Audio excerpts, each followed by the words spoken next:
वीतराग विषम व चित्तम, वीतराग महापुरुषों का ध्यान करिए।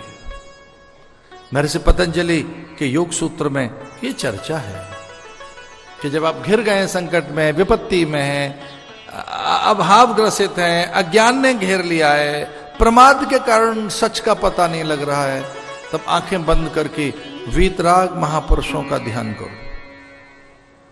वो प्रकट हो जाएंगे, वो आपके सामने होंगे।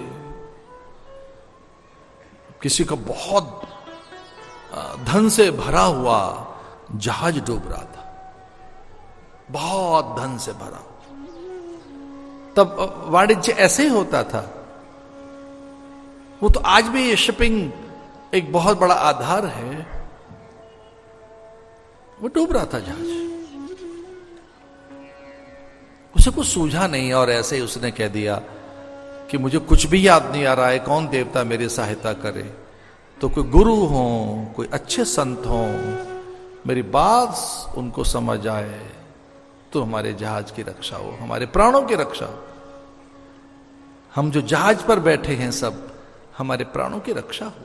कोई गुरु हो, वीतराग विषम व चित्तम, कोई ऐसी सत्ता बैठी हो सामर्थ्यवान, मुझे नहीं समझ आ रहा है मैं किस देवता को पुकारूं, वो हमारे जहाज की रक्षा करें, हमारे धन की, हमारे जीवन की, प्राणों की। हम जितने भी इस जलयान पर हैं, हमारी सबकी। कुछ हिचकोले खाते हुए बड़ा तूफान, वो एक स्ट्रॉम, एक बड़ा तूफान समुद्र का कुछ थोड़ी देर के बाद शांत सा हो गया।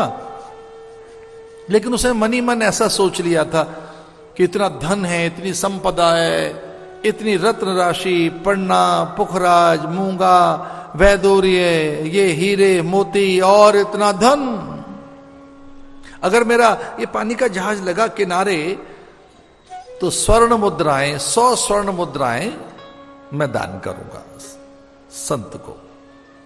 100 स्वर्ण मुद्राएं, 100 सोने के सिक्के। कुछ देर के बाद तो पानी का जहाज किनारे लग गया था, तूफान भी शांत हो गया था। वहां कुछ फकीर बैठे थे और लोग बैठे थे, दरिद्र बैठे थे, कुछ साधु भी बैठे थे। अचानक ध्यान आया कि भाई मैंने कुछ बोला था पैसे देने के लिए, पर अब सोने के सिक्के क्या देने हैं, कुछ ऐसे ही बांट देते। कुछ छोटे छोटे नन्हे नन्हे सिक्के और वो बांटने लगा।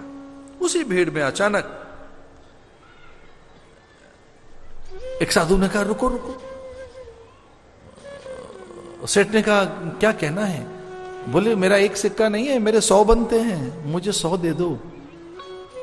तो उसने कहा मैं तो एक एक बांट रहा हूं सबको, आपको 100 क्यों देने हैं? बोले ना मुझे 100 दीजिए, और वो भी सोने के। आपने 100 कहे थे। और ये जब जहाज डूब रहा था, मेरे हाथ देख ले, उसके हाथ लहू लुहान साधु के। मैंने इसे संभाल लिया था तेरे जहाज को, ला 100 दे, मेरे सिक्के 100 बनते। सेठ ने वो 100 सिक्के उसे दे दिए, ये सोचकर कि मिथ्या होगा वचन, ठीक नहीं है।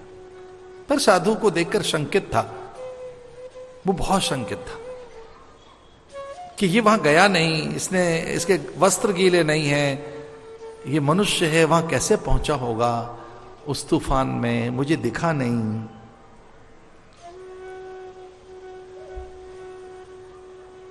पर वो साधु 100 सिक्के लेकर एक जगह बैठ गया था, वो गिनने लगा था वो सिक्के। उसे लगा कि हाँ पूरे 100 हैं, तो निश्चिंत होकर बैठ गया ध्यान में।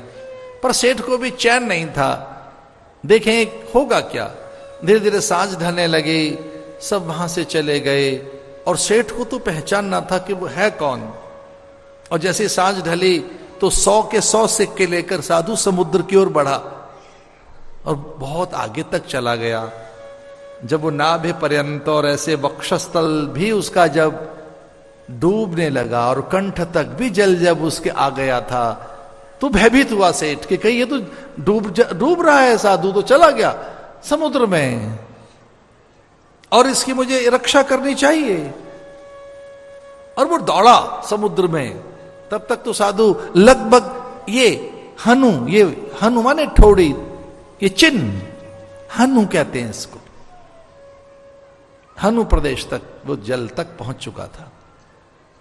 बस नीचे का ओष्ठ उसका भी जल से बचा हुआ था कि उसने सिक्के उछाले और सागर में फेंक दिए, सारे के सारे सिक्के।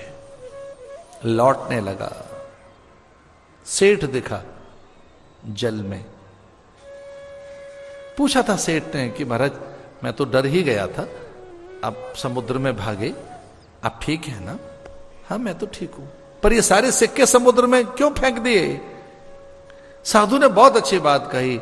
बोले तैने मुझे याद किया था और मैंने किसी को याद किया था, जिसने तेरा जहाज बचाया उसको सिक्के दे दिए। मैंने नहीं बचाया था, क्योंकि सुन लिया था मैंने। बस मैंने अपने हाथ लगाए मन से। मेरी भी भूल थी कि मेरे हाथ लगे और तेरा जहाज बचे, तो उसका फल मुझे मिला कि हाथ लहूलुहान हो गया।